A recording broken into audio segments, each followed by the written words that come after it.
Monday night Wars की series में अभी तक हमने देखा कि किस तरीके से विंस मैकमैन की लाइफ का सबसे बड़ा क्रिएटिव डिसीजन यानी कि एटीट्यूड एरा को लेकर आना जो है वो इस वॉर्स का मोमेंटम पूरा शिफ्ट कर चुका था, यानी कि WCW से WWF की तरफ ये विक्ट्री जो है वो आने लगी थी। और अभी तक हमने देखा कि किस तरीके से इसमें DX का इतना बड़ा इंपैक्ट था और मिक फोली कितना बड़ा मेजर पार्ट रहा था कि WCW हार गई थी WWF के अगेंस्ट। और आज की इस वीडियो में हम बात करने वाले एक ऐसे सुपरस्टार के बारे में जिसको सारे लोग तो पसंद करते ही थे, but he was also the true face of the company, यानी कि guys bread the Hitman heart. और ये एक ऐसा नाम है जिसकी वजह से रेसलिंग की दुनिया में हमें प्रॉब्ली सबसे कंट्रोवर्शियल नाइट देखने को मिली, जिसका नाम रखा गया था द मॉन्ट्रियल स्क्रू जॉब। तो होने वाला है एपिसोड एकदम कमाल। लाइक का गोल हमेशा की तरह रहेगा 2000। अगर आप इस सीरीज को एंजॉय कर रहे हैं फटाफट से उस लाइक बटन को दबाएं, वीडियो को एंड तक देखते रहें, चैनल बने हैं तो सब्सक्राइब करें और उस नोटिफिकेशन बेल को भी दबाना ना भूलें।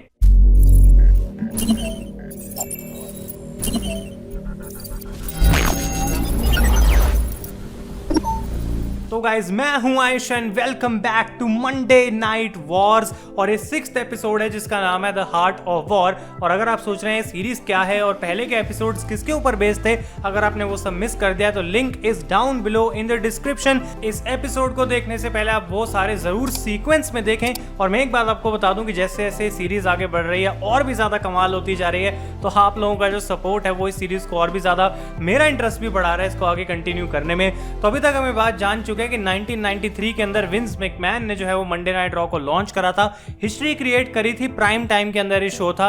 और इस समय पे गाइस जो WWF के टॉप सुपरस्टार थे, he was bread the Hitman heart. वो ना ही सिर्फ WWF चैंपियन थे बल्कि इस पूरी कंपनी के फेस थे और एक ऐसा सुपरस्टार था जो रेसलिंग के लिए माना जाता था। यानी कि क्रिस जेरिको यहाँ पे कहते हैं कि ब्रेट हार्ट अपना हर एक मैच बिल्कुल परफेक्टली एग्जीक्यूट करते थे।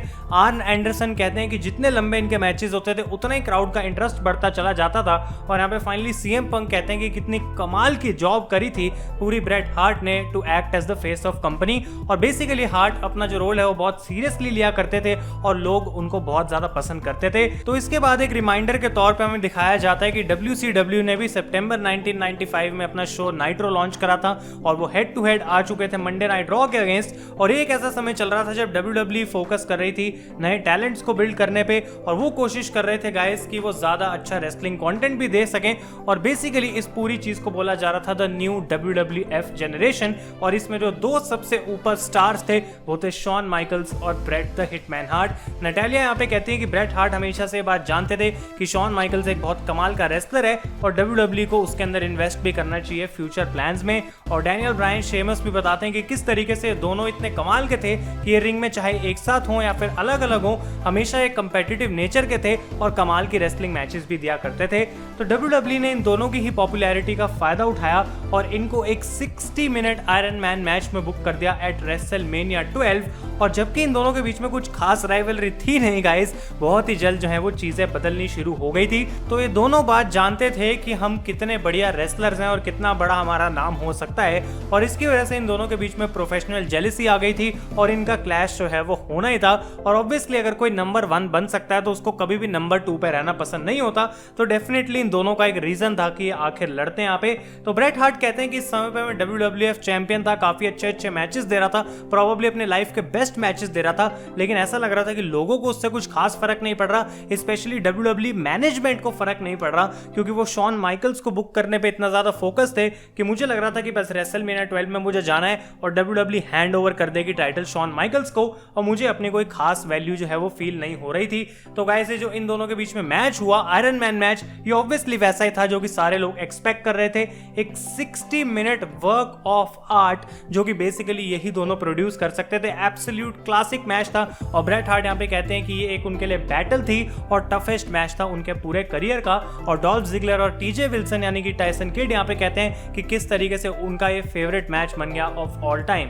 तो शॉन माइकल्स इस मैच को जीत जाते हैं और वो कैप्चर कर लेते हैं WWF टाइटल और साथ ही साथ बन जाते हैं the new face of WWF। और इसके बाद गाइस ये प्री प्लान था कि ब्रेट हार्ट इस मैच के बाद कुछ समय के लिए दूर चले जाएंगे और अपनी इंजरीज से रिकवर होने के लिए टाइम उनको चाहिए था। तो इस समय पे एक बड़ा चेंज आया WWF के रोस्टर में, क्योंकि केविन नैश और स्कॉट हॉल को $1 मिलियन प्लस का गारंटीड कॉन्ट्रैक्ट ऑफर करा WCW में, और वो दोनों उस कंपनी के अंदर चले गए। तो हॉल और नैश के इस मूव की वजह से रेटिंग्स पे एकदम इमीडिएट इफेक्ट आया, और जून 1996 का वो टाइम था जब WCW मंडे नाइट रो हराने लग गई थी मंडे नाइट रॉ को रेटिंग्स के अंदर। और ब्रेट हार्ट यहाँ पे कहते हैं कि हमारी कंपनी काफी दिक्कत में थी, और इनफैक्ट एरिक बिशॉफ ने उनको भी अप्रोच करा था टू साइन फॉर WCW। तो यहाँ पे वो कहते हैं कि मेरे मैनेजर ने ये मीटिंग प्लान करी थी और मुझे कोई आइडिया नहीं था कि मैं एरिक बिशॉफ से मिलने जा रहा हूँ, और जब मुझे ये बात पता लगी मैंने सोचा यार पहले तो मुझे मीटिंग करनी ही नहीं है। लेकिन एरिक बिशॉफ ने उनसे सीधा सवाल किया कि भाई कितना पैसा लगेगा ब्रेट हार्ट को WCW में लाने के लिए, और उन्होंने ऐसे ही बोल दिया $3 मिलियन पर ईयर। और गाइस उस समय हल्क होगन जो कि टॉप स्टार थे WCW को, उनको भी अराउंड $1.5 मिलियन दे रहे थे। और अगले ही दिन बिशॉफ कॉल करके ब्रेट हार्ट को कहते हैं कि हमने तुम्हारा ऑफर एक्सेप्ट कर लिया है। ब्रेट हार्ट शॉक हुए कि मुझे उन्होंने 3 इयर्स का कॉन्ट्रैक्ट ऑफर करा, $9 मिलियन का टोटल। और बेसिकली दूसरी तरफ विंस मैकमैन थे जो कि इतने ज्यादा पैसे तो ऑफर नहीं कर पा रहे थे ब्रेट हार्ट को, लेकिन उन्होंने 20 साल का कॉन्ट्रैक्ट ऑफर करा ब्रेट को, ये दिखाने के लिए कि मैं तुम्हारे को कितना ज्यादा बड़ा सुपरस्टार मानता हूं, और मेरी कंपनी में अगर तुम रहोगे तो इतने सालों तक तुम्हारे साथ काम मैं करते रहूंगा। तो विंस यहाँ पे बताते हैं कि कैसे इस समय सिर्फ ब्रेट हार्ट ही एक बड़ा नाम रह गया था जो कि WWF में था और WCW में नहीं खरीदा था, और इस बात की उनको बहुत ज्यादा चिंता हो रही थी क्योंकि जो कॉन्ट्रैक्ट उन्होंने हार्ट को ऑफर करा था वो उस समय WWE के हिसाब से भी काफी ज्यादा पैसों के लिए था। तो ब्रेट हार्ट ने गाइस यहाँ पे एक शॉकिंग डिसीजन लिया और उन्होंने डिसाइड करा कि मैं रिन्यू करूंगा WWE के साथ और मुझे WCW में जाने में कोई भी इंटरेस्ट नहीं है। और मंडे नाइट रॉ पे उन्होंने आके बोला कि मैं WWF फॉरएवर हूं, और विंस मैकमैन का रिएक्शन हमें देखने को मिलता है कमेंट्री के ऊपर कि वो उस बात से कितने ज्यादा खुश हो गए। तो ये जो ब्रेट हार्ट का रिटर्न था अपनी इंजरी से रिकवर होने के बाद, वो बिल्कुल परफेक्ट टाइम पे आया, क्योंकि शॉन माइकल्स WWF चैंपियन थे लेकिन वो कुछ खास ज्यादा ड्रॉ नहीं कर रहे थे, उनको हेल्प चाहिए थी। और ये फ्यूड WWE ने सोची कि एक बार फिर से हमको स्टार्ट करनी चाहिए, और ऑब्वियसली अगर ये फ्यूड स्टार्ट होनी थी तो इनकी जो रियल लाइफ प्रॉब्लम्स है वो और ज्यादा यहाँ से बढ़ती हुई चली गई, और इस फ्यूड को कुछ खास चाहिए नहीं था बिल्ड करने के लिए, क्योंकि ये दोनों गाइस रियल लाइफ के अंदर एक दूसरे को बहुत ज्यादा हेट करते थे।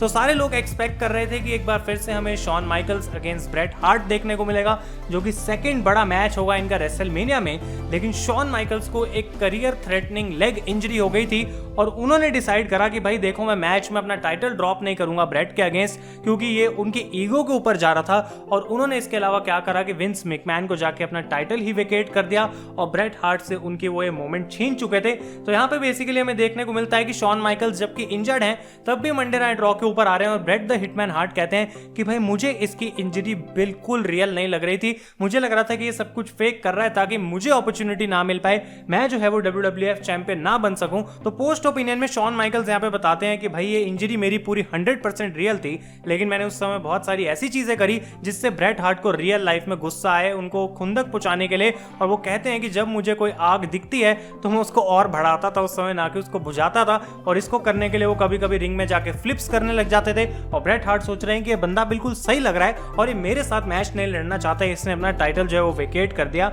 एक और चीज जो शॉन माइकल्स ने करी ब्रेट हार्ट को खुंदक पहुंचाने के लिए, and this one he cross the line with, और उन्होंने यहाँ पे आके स्क्रीन पे सीधा कह दिया कि Bret Hart you are having sunny days, और इससे उनका मतलब था कि ब्रेट हार्ट का अफेयर चल रहा है यहाँ पे सनी के साथ। और ये चीज ब्रेट हार्ट के लिए बिल्कुल सही नहीं थी, क्योंकि उनके घर वाले भी उन पे शक करने लग गए थे कि क्या चल रहा है ब्रेट हार्ट के साथ, उनकी वाइफ उनके किड्स टीवी पर ये बात देख रहे हैं, और शॉन माइकल्स बोल रहे हैं कि सनी का अफेयर चल रहा है ब्रेट हार्ट के साथ, जो कि एक्चुअली में गाइस कभी भी रियल नहीं था।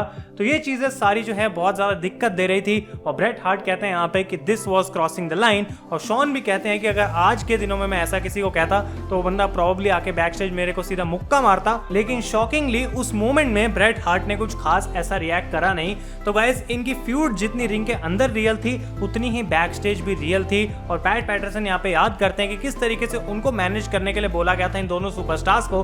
तो वो एक दिन बैक स्टेज आते हैं, दोनों एक ही लॉकर रूम में बैठे हुए, जो कि अपने आप में एक चौंकाने वाली बात है। पहले नॉर्मली बहस कर रहे हैं और उसके बाद ये लड़ना शुरू हो गए, और क्राउड देख रहा है कि ये बैक स्टेज चल क्या रहा है, कौन दो बंदे लड़ रहे हैं, और स्पॉटलाइट उन पे पड़ी तो देखने को मिलता है कि ये तो ब्रेट और शॉन आपस में लड़ रहे हैं। और पैट पैटरसन कहते हैं कि बहुत ज्यादा दिक्कत हुई थी इन दोनों को सच में सेपरेट करने के लिए। तो कुछ समय हम आगे बढ़ते हैं, जून 1997 की मैं बात कर रहा हूं, जब शॉन माइकल्स अपनी इंजरी से रिकवर होकर वापस आ गए थे। वो मैचेस भी लड़ रहे थे, लेकिन एक चीज नहीं बदली थी कि रॉ अभी भी हार रही थी रेटिंग्स में अगेंस्ट WCW मंडे नाइट रो, और विंस मैकमैन को यहाँ पे एक बड़ा चेंज चाहिए था।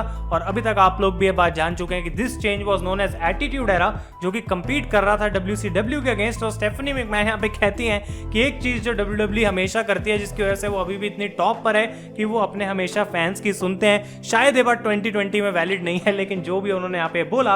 और इसके बाद अगर आप जानना चाहते हैं और डिटेल में गाइस कि आखिर किस तरीके से एक्चुअली में शुरुआत हुई, क्या लीड करा था इस डिसीजन के ऊपर, तो फिर से मैं यहाँ पे प्लग कर रहा हूँ कि आप एपिसोड नंबर 1 से 5 तक सारे जाके देखें, आपको क्लियरली सब कुछ डिटेल में पता लग जाएगा।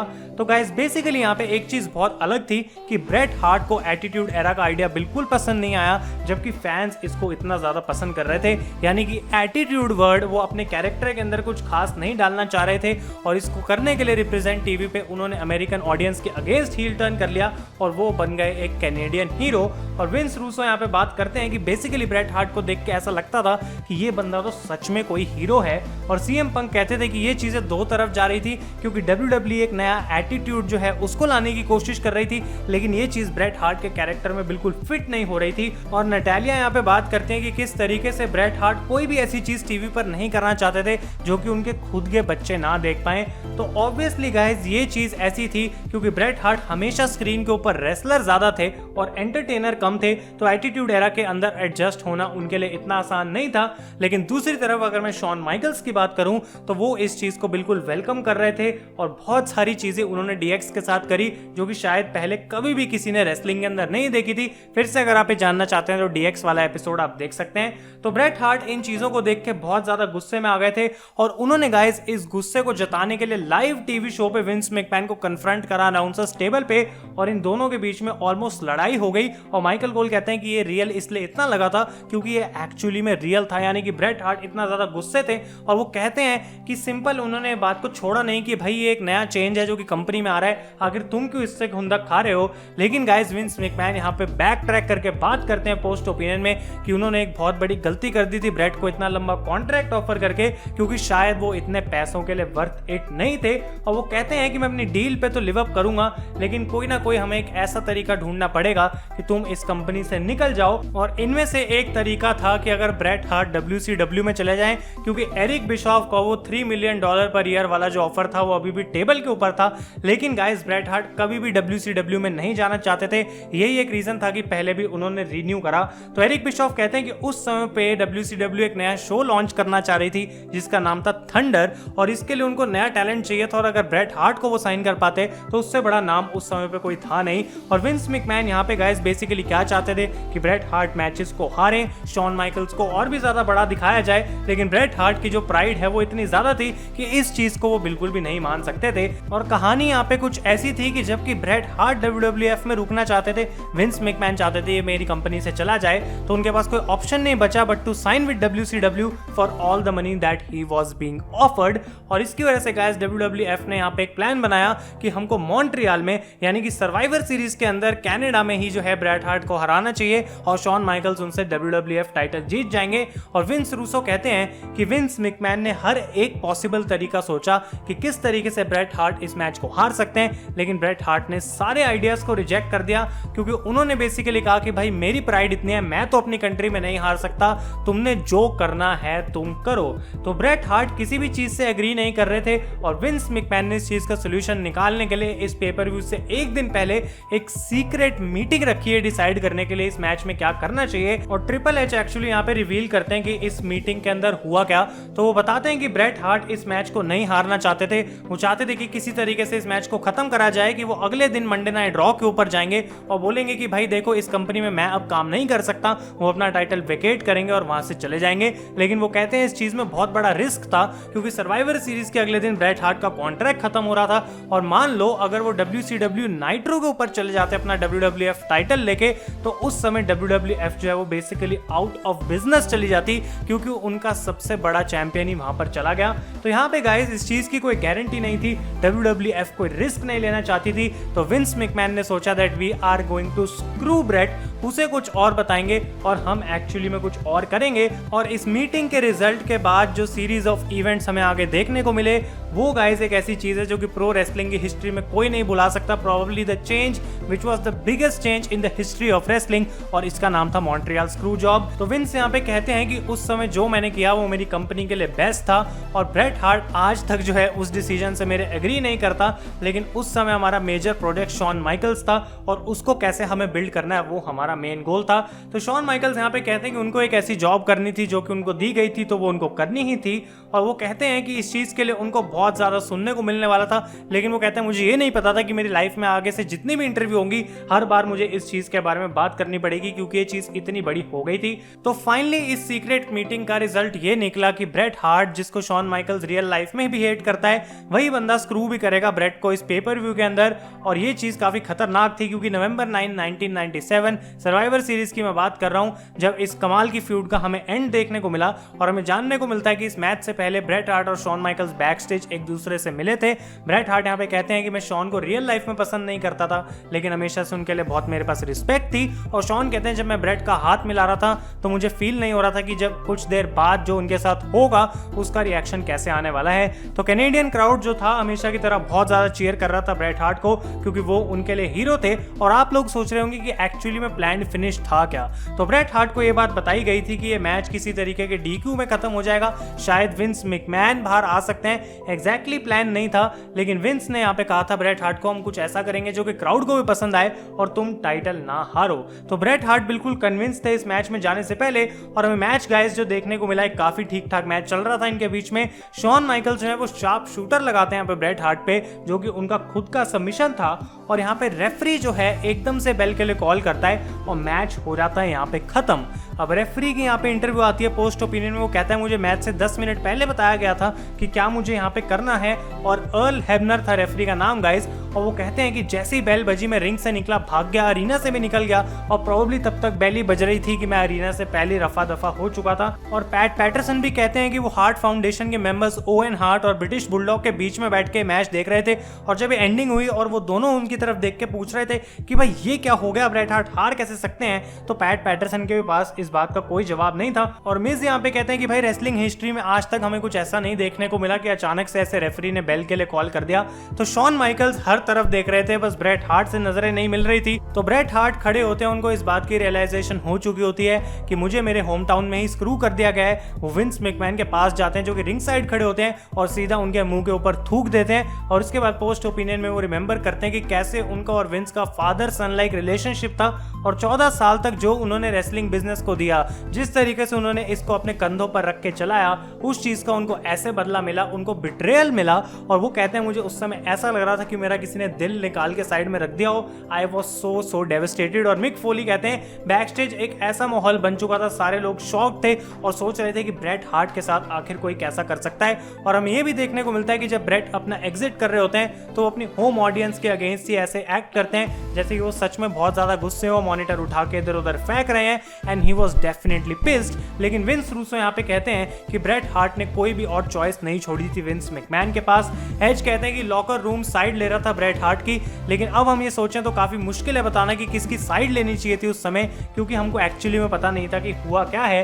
और पॉल हेमन कहते हैं क्योंकि मैं एक कंपनी ओन कर चुका हूं तो मुझे पता है कि यहाँ पे विंस मैकमैन ने बिल्कुल सही डिसीजन लिया, क्योंकि भाई उनका शो है, उनके पैसे हैं, जो वो क्रिएटिवली डिसाइड करेंगे वही सुपरस्टार को करना पड़ेगा। और ये जो है बिल्कुल ब्रेट हार्ट की गलती है। तो अलग अलग ओपिनियन थे सारे लोगों के इसके बारे में गाइस। और इस समय ऑब्वियसली ब्रेट हार्ट बहुत खुंदक में थे, जैसा कि मैंने आपको बताया। तो वो कैमरे के सामने जाते हैं और वो ऐसे इशारा करते हैं WCW का साइन बना के हवा में, और इस बात से क्लियर हो गया था पूरी WWF ऑडियंस को कि ये बंदा हमारी कंपनी छोड़कर जाने वाला है। तो ये चीज काफी बड़ी चीज थी। और मॉन्ट्रियल स्क्रूजॉब एक ऐसा इवेंट है जो कि रेसलिंग हिस्ट्री में गाइस प्रॉब्ली सबसे बड़ी चीज है। वो बैक स्टेज जाते हैं, लॉकर रूम के अंदर शॉन माइकल से बात करते हैं, उनसे पूछते हैं कि क्या तुम्हें इस बारे में पहले से पता था। और शॉन माइकल सीधा उनके चेहरे के ऊपर झूठ बोलते हैं कि नहीं, मुझे इसके बारे में कुछ भी नहीं पता था। तो ब्रेट कहते हैं उस समय पे उनको पहले तो लगा कि शॉन पक्का झूठ बोल रहा है, लेकिन फिर वो कहते हैं कि भाई मैं उस समय पे क्लियर नहीं था तो मैंने इसलिए शॉन माइकल्स को कुछ नहीं कहा। और शॉन कहते हैं कि आज तक मुझे इस चीज के बारे में सोच के बहुत दुख होता है कि किस तरीके से मैंने उस समय ब्रेट हार्ट को झूठ बोला। वो चीज जो है वो काफी गलत थी मेरे एंड पे। तो इन दोनों की जो आपस में रियल लाइफ हेट थी वो एक back stage real locker room fight से स्टार्ट हुई थी, लेकिन ये दोनों अपने सेपरेट वेज पे चल रहे थे। और एक्सपेक्टेशन थी कि ये लॉकर रूम में एक बार फिर से लड़ेंगे, लेकिन यहाँ पे इन दोनों के बीच में लड़ाई नहीं हुई। लेकिन एक ऐसा बंदा और था जिसको ब्रेट हार्ट को जाने से पहले कन्फ्रंट करना था, और वो थे विंस मैकमैन।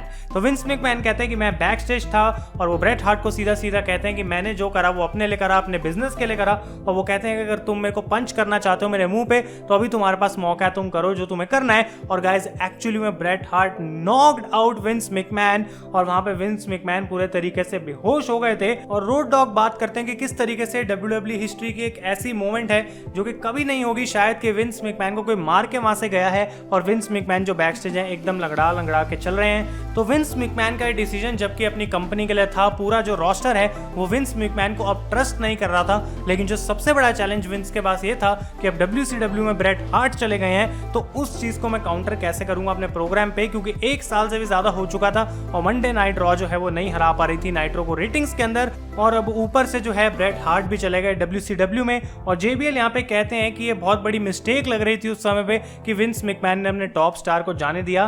तो ये जो मॉन्ट्रियल स्क्रूजॉब थी गाइस, इसने दोनों ही कंपनीज को इफेक्ट करा, क्योंकि एक तरफ तो WCW उम्मीदें लगा रही थी कि ब्रेट हार्ट जो है उनको और ऊंचाइयों पे ले जाएंगे, लेकिन दूसरी तरफ विंस मैकमैन का रोस्टर उन पे ट्रस्ट खो चुका था और उनके साथ जो है वो काम नहीं करना चाहता था। तो सर्वाइवर सीरीज के अगले दिन जो मंडे नाइट रॉ हुई ओंटारियो कनाडा में, यहाँ पे क्राउड बहुत ज्यादा अनहैप्पी था ऑब्वियसली, और विंस मैकमैन रिमेंबर करते हैं कि किस तरीके से लोग उनको ऑलमोस्ट मारना चाहते थे जान से।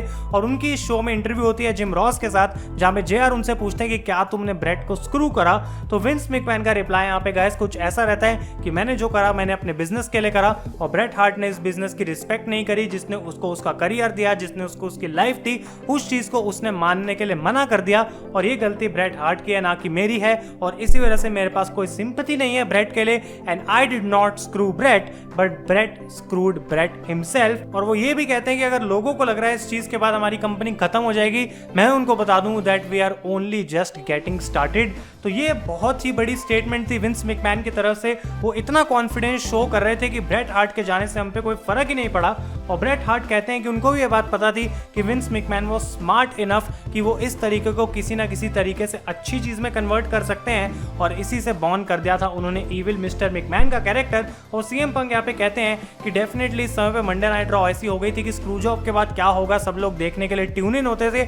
और दूसरी तरफ वो कहते हैं मैं तो फ्लिप करता था चैनल नाइट्रो की तरफ भी कि वहां पे भी आखिर अब ब्रेट हार्ट कैसे यूज करे जा सकते हैं। तो इस चीज का विंस मैकमैन ने काफी ज्यादा फायदा उठाया, और DX ने भी एक रॉ के एपिसोड पे जो है वो मजाक बनाया ब्रेट हार्ट को, एक बौने को ब्रेट हार्ट बना दिया और उसको शार्प शूटर लगाया लोगों को और ज्यादा तरसाने के लिए। और यहाँ पे जबकि WWE का क्रिएटिव इतना कमाल कर रहा था, दूसरी तरफ WCW बिल्कुल फेल हो गई, और ब्रेट हार्ट के उस मोमेंटम पे कैसे कैपिटलाइज करना है शायद ये बात वो जानते ही नहीं थे। तो ब्रेट हार्ट यहाँ पे कहते हैं कि विंस मैकमैन को जब बैक स्टेज उन्होंने मुक्का मारा तो उनकी नकल्स टूट गई थी, जिसकी वजह से वो कुछ देर तक परफॉर्म नहीं कर पाए थे। लेकिन क्योंकि उनका मोमेंटम इतना ज्यादा था, लोग उनके बारे में बात कर रहे थे, WCW ने सोचा नहीं भाई हम तो इनको अपने शो के ऊपर यूज करेंगे, और उनको as a special guest referee लाने के लिए बात करी गई एक नॉर्मल से मैच में। तो ब्रेट हार्ट यहाँ पे कह रहे हैं मुझे पता था भाई, मैं WCW में आ चुका हूँ, ये सब चीजें मुझे उम्मीद लग गई थी, और उनको एक अनडिफाइंड रोल दे दिया, लोग उससे रिलेट नहीं कर पा रहे थे, और बेसिकली ऐसा लग रहा था कि ब्रेट हार्ट जो है ब्रेट हार्ट लग ही नहीं रहे हैं। और मिक फोली यहाँ पे कहते हैं कि ऐसा लग रहा था कि किसी बंदे के पास जिसके पास मास्टर्स या फिर डॉक्टरेट की डिग्री है